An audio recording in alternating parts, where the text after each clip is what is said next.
ناظرین، drama serial دراڑ میں سلطان نے بڑی خوبصورتی سے سجل کی کمزوری یعنی کہ دولت کی لالچ کو استعمال کرتے ہوئے کافی حد تک اسے اپنی سائیڈ پہ کر لیا ہے۔ وہ نہ صرف زویا کو یہ باور کرانے میں کامیاب ہو چکا ہے کہ سلطان کے ساتھ پارٹنرشپ میں اسے بہت زیادہ فائدہ ہونے والا ہے، بلکہ اس نے شاہیر کی ایکس گرل فرینڈ زویا کو استعمال کرتے ہوئے شاہیر اور سجل میں بھی دراڑ پیدا کر دی ہے۔ سلطان اور زویا سے ملنے کے بعد سجل کا شاہیر کے اوپر اعتبار بالکل ہی ڈگمگا جائے گا۔ وہ واپسی کے سفر پر بھی یہی سوچتی ہوئی آئے گی کہ اسے شاہیر نے دیا ہی کیا ہے۔ ان سب باتوں کی وجہ سے سجل اور شاہیر میں دوریاں بڑھنے لگ جائیں گی اور چھوٹی چھوٹی باتوں پہ ایک دوسرے سے کے ساتھ جھگڑا معمول بنتا چلا جائے گا۔ اور سجل سلطان سے ایک مرتبہ ملنے کے بعد بھی نہیں رکے گی اور جب بار بار سلطان سے ملنے جائے گی تو شاہیر کو بھی شک ہو جائے گا، اور شاہیر سجل سے اس کے اتنا بن ٹھن کر باہر جانے کے جب ریزن پوچھے گا تو سجل نہ صرف اس سے مزید بدتمیزی کرے گی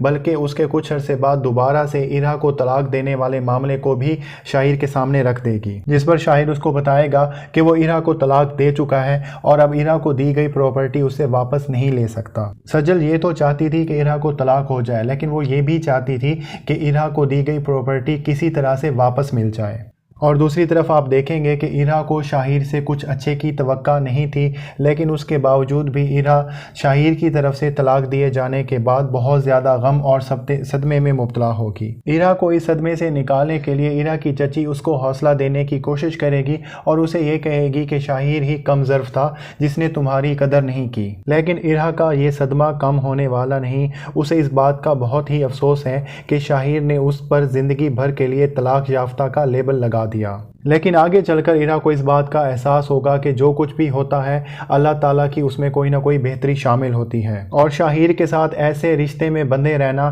جس میں نہ ہی عزت ہو نہ ہی وفا ہو، اس سے بہتر ہے کہ وہ رشتہ ختم ہی ہو جائے۔ اور اب ایرا اپنی زندگی کو مکمل طور پر اس مقصد کے لیے وقف کر دے گی کہ وہ اپنی بیٹی کو شاہیر سے واپس لے اور اس کی بہت ہی اچھی نگہداشت کرے۔ دوسری طرف آپ دیکھیں گے کہ سلطان سے جب بار بار سجل ملے گی تو سلطان اس کو یہی کہے گا کہ شاہیر تمہارے ساتھ ٹائم پاس کرنے والا ہے۔ سجل اس کے ساتھ جھوٹ بولے گی کہ ہم بہت جلد شادی کرنے والے ہیں، لیکن سلطان اسے کہے گا کہ شاہیر کبھی بھی تم سے شادی نہیں کرے گا۔ اور سجل کے بار بار اصرار کرنے کے باوجود بھی جب شاہیر اس کو نہیں بتائے گا کہ وہ کب سجل سے شادی کر رہا ہے تو اس وجہ سے دونوں کی بہت زیادہ لڑائی ہونے والی ہے، اور جب سجل شاہیر کی بیٹی کی کیئر کرنا بالکل ہی چھوڑ دے گی تو دونوں کا درمیان اس حد تک جھگڑا ہوگا کہ شاہیر سجل کو یہ کہے گا کہ وہ اس کا گھر چھوڑ کر چلی جائے۔ تو کیا سجل شاہیر کا گھر چھوڑ کر چلی جائے گی یا نہیں، یہ آپ آنے والی ایپیسوڈ میں دیکھیں گے۔ تو ناظرین، یہ تھی آج کی ویڈیو۔ اگر آپ کو ہماری ویڈیو اچھی لگی ہو تو ہماری ویڈیو کو ضرور لائک کیجیے گا۔